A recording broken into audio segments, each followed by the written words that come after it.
All right, I'm Kit Lisle from The Operators. If we haven't met, feel free to put your name and contact information into the chat.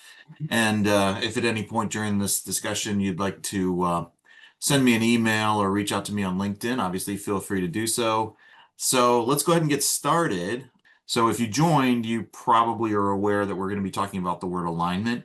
So those of you who are finance executives, you may be wondering about the relevance of alignment. We'll get to that in just a second. But basically, we want to be able to accomplish the value creation initiatives for those of us who are private equity backed.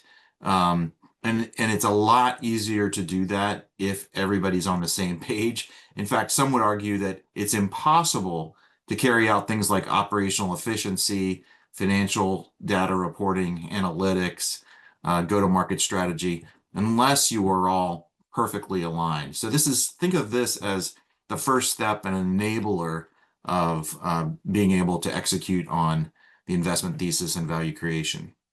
Strategic alignment, operational alignment, cultural alignment. There's a lot of different forms of alignment. We're kind of rolling them all together here and including words like communications. So when we think about the value creation plan, it's very important that everybody is thinking about what needs to be carried out and prioritizing and sort of firing on all cylinders, everybody heading in the same direction, everybody is on the same bus, going to the same place, carrying out initiatives in the correct order. And that does require a degree of coordination and communication, making sure that we're all focused on the highest priority initiatives. So as we align, we want to think about, making sure that we are motivating the people who are working for us to be thinking along the same ways. In other words, prior to the acquisition, people may have been focused on other initiatives. They may have thought about the company from a different perspective, a different brand perspective, maybe a different cultural perspective. Maybe it was founder led and they were just sort of taking orders from the founder. And all of that has to change. So it's difficult to coordinate that degree of alignment and make sure that the resources are allocated appropriately to carry out the strategic initiatives that we have in place. And also at the same time, acknowledging that there may be resistance, there may be barriers. People may want to do things the way they'd always done them. They may say, hey, what was wrong with the way we did it before? Or why are we throwing out the baby with the bathwater? Or what's in it for me? Or why am I suddenly having to work so hard? Or, what is a value creation plan? So we need training. We need to encourage people to change their behaviors. Change is hard, change is stressful, change is difficult for humans. So this is not easy, but it is the most important first step, right? So one of the benefits of alignment is we improve the whole organization's ability to make decisions because everybody's seeing things from the same perspective. They have the same understanding of where we are today and where we're going in the future, and they're therefore able to think essentially the way the CEO would think. And so we have a clear sense of commander's intent, if you will. So a lot of words on the screen. Don't worry about it. I just wanted you to know that we have nine different sublevers that we're going to be going through today. So that's a lot. But if we just focus maybe on sublever number 6 and 7, those are the ones that are going to be most interesting to you. So we'll get through this pretty quickly, but it does follow a natural sequence. I'm actually going to back up for those of you who just joined. We're going to go all the way back to the very first second. I misdirected you. So I must have removed a slide somewhere. Sorry about that. Let's see. That was the very first slide. Okay, there we go. I found it. Okay, so we have 6 big levers of value creation. Those 6 big levers are alignment, operational efficiency, financial data reporting and analytics, organic growth and go-to-market strategy, add-on acquisitions and integration, and then lastly, preparing to exit. So I'm only showing that to you to provide you with a little bit of context. We're going to be doing one session either once a month or perhaps once every 2 weeks, Joyce will fill us all in. But in other words, the next 5 sessions are going to follow 2, 3, 4, 5, 6. So that's where we're heading. Today's discussion, as I mentioned, is all about alignment, and we've got those 9 sublevers that we're going to be covering. Okay, John Ferrara, you've got a question. Yeah, so what we're going to cover today, the sublevers and the levers and stuff, what's the source of this information? I mean, is this some industry standard? Is this something that you've developed yourself or whatever? Yeah, I literally made it up, and I've put Okay. it out there. I've put it out there on LinkedIn. I've asked for members of our community for feedback, and no one has ever pushed back, or the pushback has been very gentle. So it's been, I guess, 6 months now of me socializing the concept of these 6 big levers, and so I've basically decided to just roll with it because no one has said, "Hey, you're missing something," or "That doesn't really make sense to me." So. Okay, thank you. Yep. So let's dive in. We're now dealing, if you look on the upper right corner of every slide, you'll have a sense of where we are in the presentation. So this is sublever number 1 under the big lever alignment. And this sublever deals with human capital. So why does human capital matter? Well, as I said earlier, this is really the first step. It's very, very difficult to come into an organization that's just been acquired by private equity and immediately start putting into place things like financial data reporting analytics or operational efficiency and improvement. Why? Because people like to do things the way they had done them previously. So you really have to focus on the human capital. So what is if we think about it as dry powder, what are the assets that we have in place? What's missing? Where are the gaps?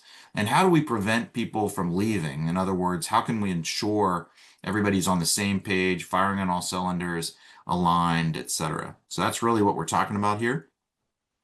Um, Sometimes on some of these slides, you'll see words like ongoing or early stages or preparing to exit. Just you can ignore it for now. Really, the intent of those was to say where this fits into the grand scheme of things. So some of the slides, I've removed some of the slides or hidden some of the slides just for time's sake. But this one that I've kept is kind of an ongoing throughout the hold period. In other words, we're always needing to be mindful of communicating clearly, having a pipeline of leadership. In other words, we want to de-risk a key person. We want to have an understanding of what people we might need in the future as we grow and scale. And then making sure that we're providing incentives and rewards for people so that we keep them. Now, if we do recognize that we need more talent or we need to replace someone or we need to augment what we've got, remember, talent acquisition is not just the problem of the HR department. It's really something that we all need to think about. So we need to assess people. We need to build a talent machine. We need to monitor and measure how we're performing relative to people's expectations. And then, ultimately at exit, talent really does become a story because it enables value creation. So the bottom statement there, hiring without retention is motion without progress. We're just spinning our wheels. So we really need to retain people. We retain people by making sure their work is meaningful, they're rewarded and incentivized appropriately, and that they understand where they fit into the grand scheme of things. So we want to be open with communication. We want to provide opportunities for training and so forth. We're now, again, we're in sublever number 2, talent acquisition. So this one deals with the stage of pre-investment or early stages. So one of the things that we want to do before we acquire new talent is assess what our skills are today. Organizational readiness deals with the ability of the company to embrace change. Change is arguably the single most important skill in value creation. And yet, at least in many lower middle market businesses and those that are previously founder led or family owned, that skill, change, or the ability to bring about change, is very, very underdeveloped. So we want to assess throughout the organization how ready we are to embrace change, where are our skill gaps, what's the risk of our current culture? Is the culture productive? Is it effective? And do we have blinders on? Are we ignoring some of the warning signs of our culture? One CEO once, I lead a peer group, a mastermind, a roundtable, and we had a CEO say, "Hey, when a new CEO comes into an organization, does the CEO evaluate the culture and say, well, this culture is pretty much effective. I'll just adapt the culture that's there." Or does the new CEO come in and say, well, I'm the new CEO, so I'm going to create the culture. The culture starts with me. I'll just pause briefly to see if anybody has any reaction to that or if it's something else. Anybody want to jump in? Omar. What's the time frame you're looking for bringing this such change kind of stuff? Like, because it takes a while for, understanding the organization, cultural change, how things were done differently, what's the new value proposition, and how do you do that? So generally, roughly, what type of time frame Generally into the speaking, it's process? 4 years. Yeah. So in a private equity context, the average time period is 3 to 5, and now more like 3 to 7 years. So if we assume that's the hold period, we have less than that amount of time to bring about change. So people often describe it as you have to jump into in the deep end of the swimming pool and start swimming immediately, but also while you're swimming very, very rapidly, you're also kind of looking around and make sure you're observing and asking and communicating. So it's a tough job. But getting back to the question of building culture versus embracing culture, do you have any reaction to that question, Omar? No, no, I guess it's just the how do you set up your again what's the value proposition, what's your vision, what's your direction, time frames. Yes, I think Yeah. that's a that's a part great answer. all setting. That yeah, Yeah. perfect. I would say it would depend on the mandate. Yes, exactly, Jeffrey. Was that Jeffrey who answered that? Yes. Yes. Yeah. Perfect, perfect answer, guys. That's exactly right. It really depends on the situation. If it's a turnaround and everybody agrees we're in crisis mode, then the new CEO needs to change a lot, right? If we're sort of coasting and just preparing for exit, then maybe you do adapt the culture that was there. Good. All right. So now we're already on sublever number 3, which is workforce design, sort of organizational design and development. Think about it that way. So as we look at optimizing the structure of the organization, the designing the structure in terms of the people who work there, we're going to look at things like integration of the team, making sure people are cross communicating across functions and departments. There's the ability for people to be mobile. We have the ability to train and develop talent internally, promote people from within, workforce planning skills and tools, and that we have an inclusive organization because it often helps to build morale. So if we move on to the next slide, there we go. We we want to understand the perspective of the team. So that may involve things like monitoring and having surveys, standardizing the review process, sharing knowledge. We have to think of this as a community rather than just a siloed, stovepiped kind of organization. So we want to facilitate cross-pollination across the organization to keep it adaptive. And this is an important lever, sublever 4, because it deals with that concept of change. So let me just draw the distinction. If we think of private equity, which is really what we're here talking about, private equity as the continuum from early stage venture capital all the way through to big buyout. In the lower end of the middle market of private equity, what we're dealing with is a lot of organizations that maybe have not previously embraced change. They're organizations that became satisfied with the status quo. the owner made enough money to be happy, and the management team's job was essentially to keep the owner content and satisfied. And so there's not a degree, there's not so much a degree of looking for better practices, let alone best practices, because that implies that the way the founder or the owner or the family that ran the business may not have been doing things correctly. And so you don't want to say, hey, your baby's ugly. But when private equity takes over, they're not buying the past, they're not buying the historical EBITDA.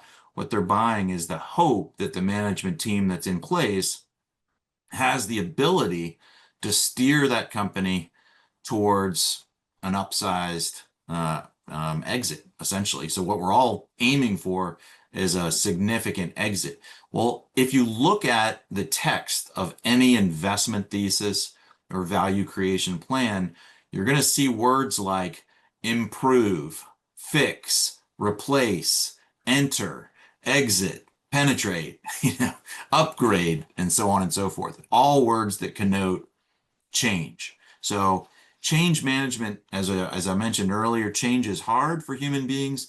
So first of all, what we need to do is ensure that the what we'll call the behavioral operating system is ready to embrace change. So as we think about that, it does involve things like continuous improvement, improving the way decisions are made. So instead of making decisions in a qualitative, subjective, sort of ethereal, maybe finger in the wind manner, we need to be making decisions in a much more data-driven manner. We need to offer the opportunity for people to fail. In other words, provide permission to fail and then talk about it. What did we learn from this experience? We want to share wins, but also talk about mistakes and lessons learned. Communication hygiene, most organizations are pretty good at north to south communication. In other words, the CEO is able to convey what the board's expectations are or what the CEO's expectations are. But in lower middle market businesses, maybe even middle market businesses, they're not as sophisticated or savvy about ensuring that communication from the ground up also happens. So we want to facilitate south to north communication. Why? Because if there are observations that things are not working as well as they should, those typically have to percolate up from the ground, right? Hey, there's a better way. This machine is not working. The reason it's not working is, you're probably familiar with the 5 whys, but if a particular piece of production equipment is not functioning because it's not getting lubricated, and it's not getting lubricated because only one person knows how to lubricate the machine and that person is sick, well, all right, that's a process that can change, right? So build the behavioral operating system that enables change. So the first thing we want to do is align everybody, align the team around core values. You use whatever terminology you want, but make sure that there are operating principles that everybody understands and can relate to, so that there is, again, to use the key word of the day, alignment. Core values essentially are 4, 5, 7, maybe 10 characteristics, traits, principles that everybody in the organization would agree, yes, well, that's what we as an organization believe in. It's very important to us. And you can use those core values literally in personnel reviews. So when you can connect strategy to tactics to a champion who's going to carry out those tactics with a timeline, a set of measurements and metrics, and then also connect it to how is that individual going to be compensated and reviewed, it becomes much more living, right? And then the bottom statement, this is where culture eats strategy for breakfast. It's important that we get this right before we start working on operations and implementation. Get everybody on the same page.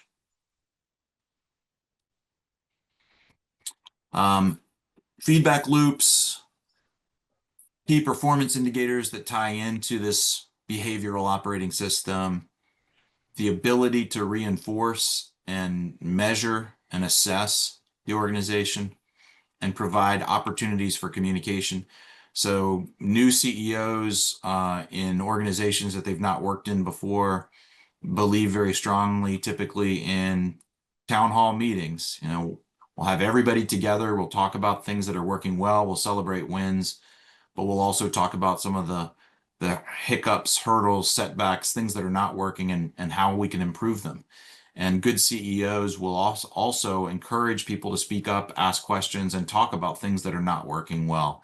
So that's what we mean by a feedback loop and facilitating communication.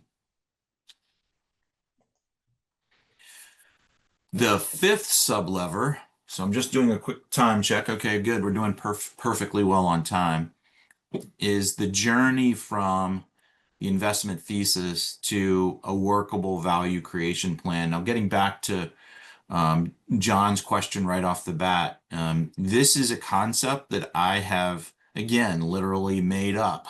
This is one person's perspective. And some people have pushed back a little bit and said, you know, the value creation plan is built in to the investment thesis. In other words, the deal team, before they're even doing due diligence, the deal team is working on what the viable value creation plan is.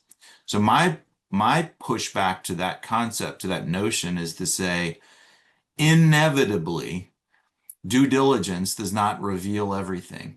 Inevitably, the team that is responsible for creating value inside the portfolio company is aware of some things that are different than what the deal team thought they were acquiring. Does that make sense? In other words, things are not typically as rosy and perfect as the investment bankers said they were. And the management team knows this. And to some extent, they've kind of covered it up. But once everybody's on the same page and aligned, there has to be time built in or opportunities built in for a difficult conversation to take place. I think of this as a fulcrum. In other words, you have one set of assumptions about how we're going to grow this business, where the low-hanging fruit is, where the problem areas are, and you may be a little bit off in all of those areas. I don't know how many of you have played with a compass before. I used to be in the Army, and if you're, you know, 1 or 2 degrees off of on your compass heading from where you think you're going to go, and you keep walking for 3, 4, 5 years, those 1 or 2 degrees are going to make a huge difference. So even if you're just slightly off in terms of where you thought the opportunity was, you're going to have a lot of things are not going to go as well as you thought they would go because you're just a little bit off. So it's important in the beginning to have the conversation with the board and the management team about, hey, things are a little bit different. And that can be an awkward, difficult conversation, particularly if the private equity group is less experienced with this sort of thing. So we have strategic due diligence or commercial diligence. We understand the needs of the customer. We have a series of options in front of us in terms of areas that we can create value. We've validated some aspects of the investment thesis. We're communicating effectively with the board and internally and frankly also externally. We'll get to that in a minute. The next step then is to align on resources. In other words, where are we focusing? What's the timeline for our focus? If the plan that the board had was 3 years to an exit or liquidity event, and we're recognizing, boy, that's going to be incredibly difficult, then obviously that has to be socialized with the board as early as possible. And that's a difficult conversation to have. So I'm just going to pause there and see if anybody wants to weigh in with any observations, personal stories, pushback, alternative ways of looking at this.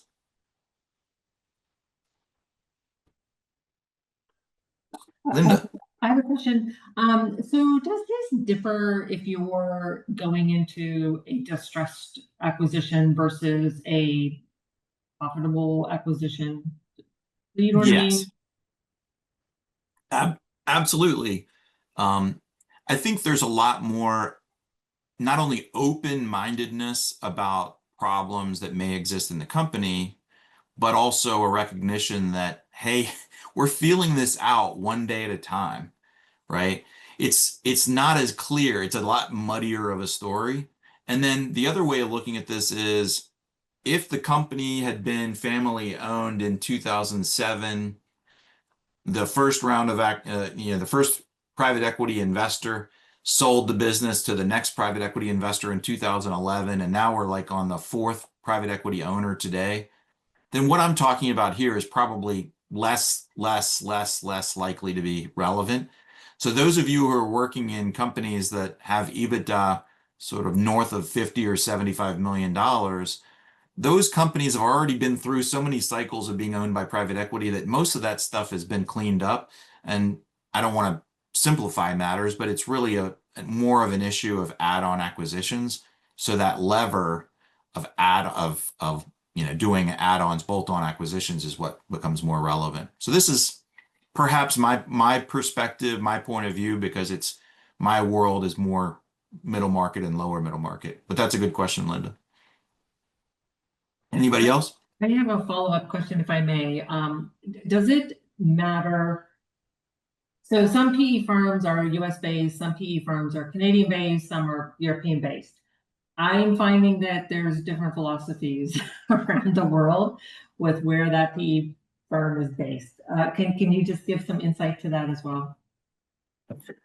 I On mean, timelines, on exits, the pressure. I'm having experience that US PE firms are much more stress. Canadian, not as, European, not as. Like, I'm curious in your thoughts. Well, yeah, I would love for somebody else to jump in and share their point of view, but my take on this is the rest of the world. Look, I'm not a egotistical, arrogant American, but this is going to sound like I'm an ugly American. The rest of the world, from a private equity context, looks to the United States as the leader, and everybody aspires to be like the United States. Everybody wants to kind of play in the United States version of private equity. And so I think they would love to move faster and be able to exit faster and have higher multiples. But in reality, I think you're right that the US is the lead in terms of getting deals done faster, during doing diligence faster, selling businesses faster, and just generally the sense of urgency that we have here in this country is largely driven by the LPs in this country. So I agree with the implication, but I am curious intellectually, does anybody disagree? Does anybody have a different point of view? It's driven by culture, guys. I mean, the Asians are a completely different animal. The Chinese are a completely different animal from the Japanese. Yeah, it's all driven, and the Canadians, as take politics aside, they have a different culture. It's just driven by cultural expectations. But I agree with your assessment that everybody aspires to be like the Americans. They just don't like how it's implemented. Okay, good.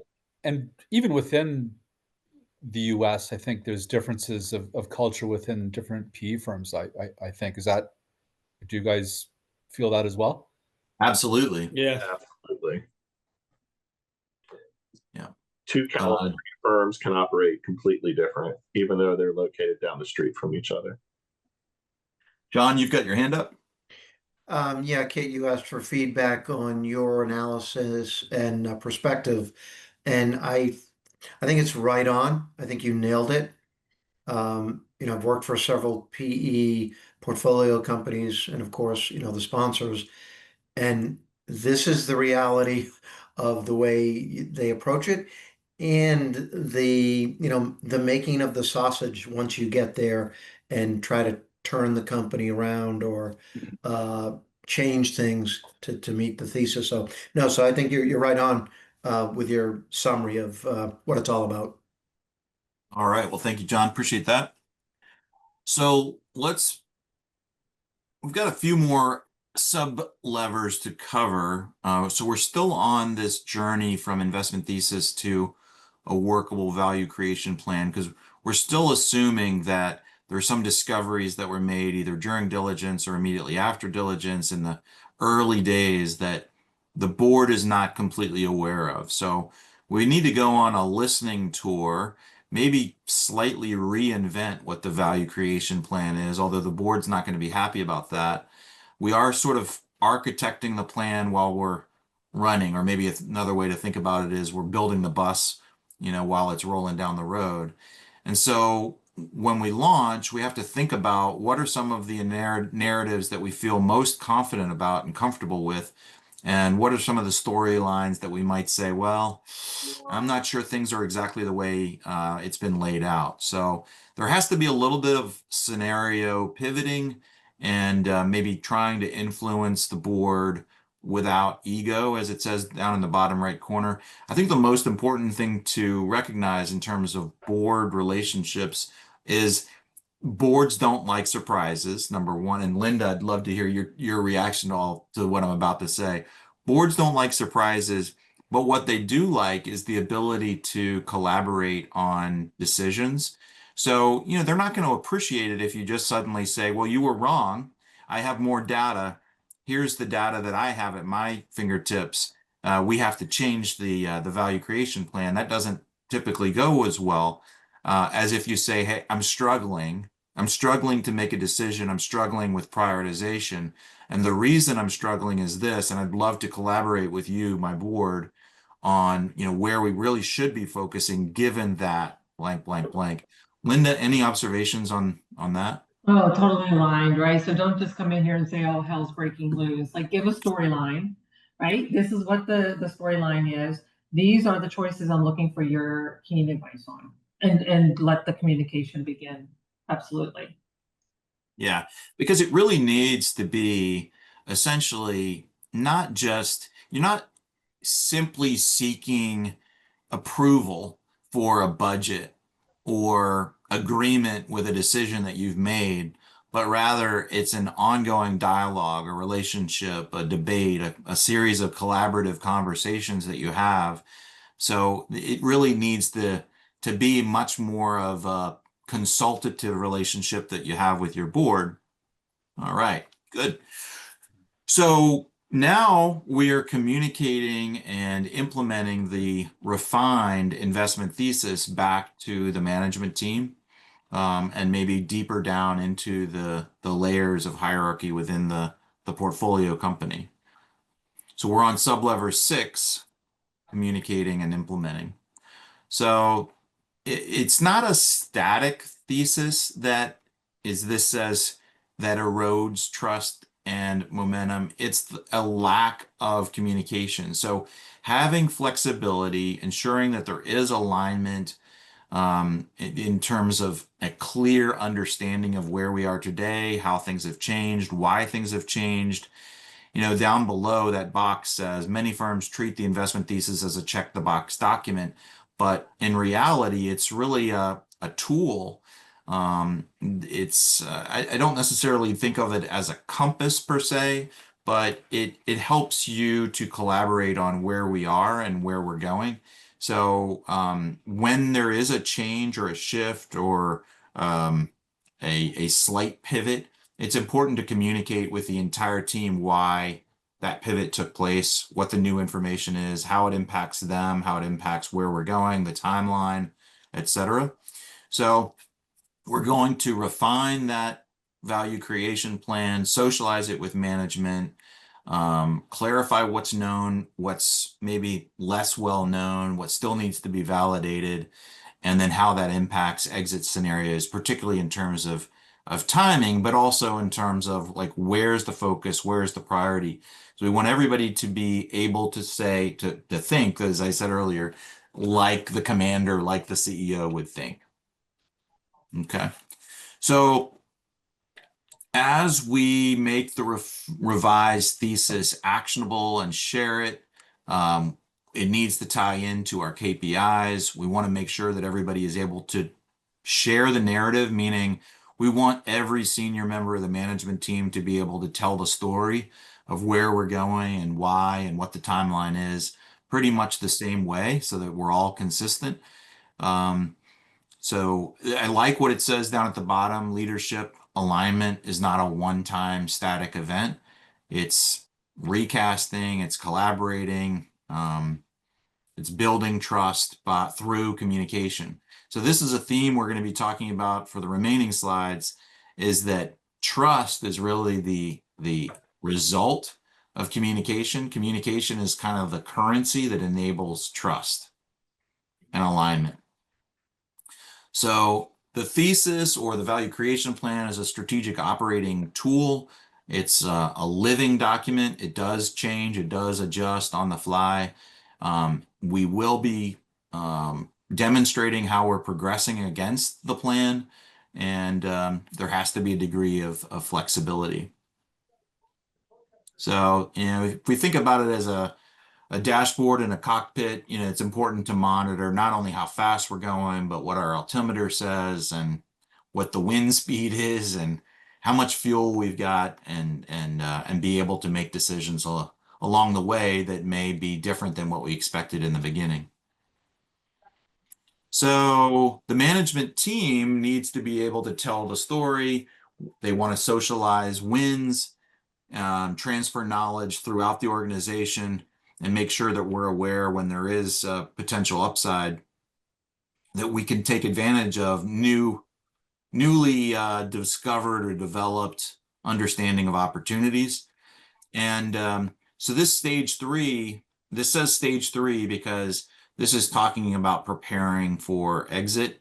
So as it says at the bottom, buyers don't necessarily want perfection or expect perfection, but they want progress, predictability. Those kinds of words facilitate de-risking an investment. So it's helpful that they feel confident that what you're telling them is true, which is transparency. So we've got a couple more to go. We're now on internal communications with the team. So I like these two graphics. Miscommunication on the left leads to misalignment. Effective communication on the right leads to actual value creation. So there's a lot going on here, but basically this is dealing with internal communications throughout the management team, throughout the portfolio company. And we'll start in the top left corner. So we want structured frameworks for communicating. So that could be town halls, it could be Slack channels, it could be other, but we want a structured framework to ensure the communication happens throughout the organization. Obviously, everybody needs to be on the same page, so we want consistency, a consistent narrative. I mentioned permission to fail earlier. That doesn't mean permission to fail on a consistent, ongoing basis by the same person.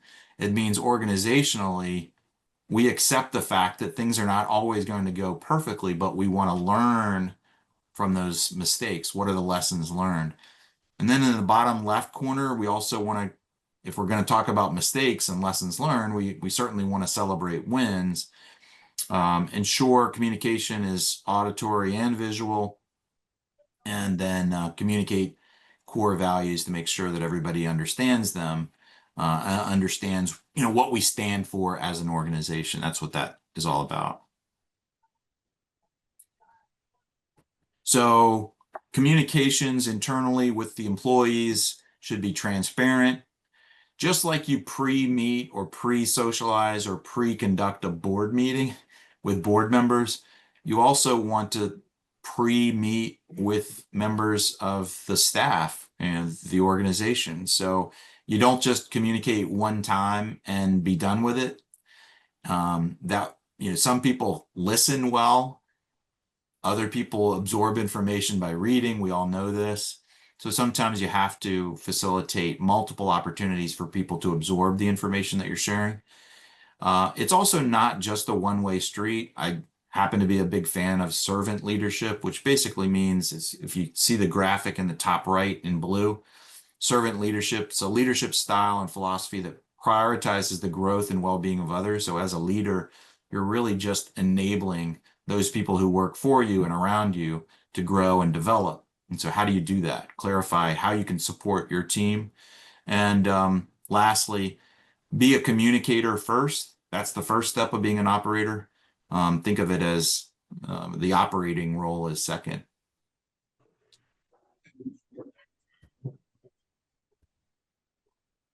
In case you can't make this out, this is a connect the dots superhero. I came up with this graphic and I liked it. So to become a superhero, it's not enough to just deliver results. It's not enough to just lead the management team effectively. What the board expects is that you connect all of the dots. So assumptions, direction, actions, trust, results, it all flows together. So if they don't trust you, it doesn't matter what the results are or how strong a leader you are with your internal team. Trust is that important. And as I said earlier, trust is the result of effective communication. And when you're communicating, this sublever deals with communications with the deal team and the board. When you are communicating, think about it in these 6 ways. Operational rhythm, make sure you're on the same page in terms of that operational rhythm. The board meeting happens before the board meeting. Decision rights, who gets to make what decision, and governance. Down in the bottom left, frame the narrative, make sure everybody's on the same page in terms of what the narrative is. And then not just what the narrative is, but the why behind the narrative. And conflict is unavoidable, but I say conflict cannot calcify, which means you've got to deal with it. You got to address it head on and figure out, okay, what's the next step? What's the outcome? The board usually wins. And then, as I said earlier, boards don't like surprises.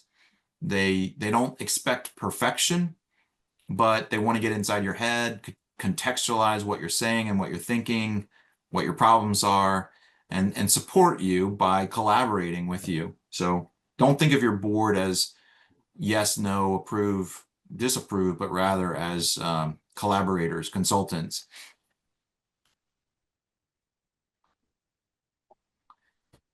So collaboration leads, first of all, to trust, but it leads to all those other bubbles that you see in that image. I'm going to start over in the top right. Use updates as an opportunity to build relationships, not to seek approval or check a box.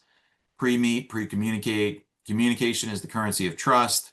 Turn KPIs into opportunities for discussion, it's not just sharing data to share data. You're really sharing that information, those metrics, in order to have a conversation. Ask, listen, brainstorm, and then share best practices across the portfolio. In other words, you want to learn from what other portfolio companies are doing well, not just discuss your own company. Okay. As we start to think about preparing to exit with the board, that framework image is relevant again. We want to have the context. When we start thinking about it, preparing for it, it happens a lot earlier than many people would assume it does. Some might say it starts to happen on day one. The proof points, and then the metrics for success, the KPIs, they're not intended to stand alone, but really to tell a story, to make sure that the potential buyer understands that significant investments have been made, things have been de-risked, we're all on the same page, we're heading in the same direction, that path is clear. That's the sort of thing that the buyers are looking for. We do miss the mark from time to time. Things are not always perfect, but it's important to share the lessons learned, areas for improvement, communicate the misses, communicate the messes, communicate with the team about, hey, this was something that we're not going to do again because we learned from it.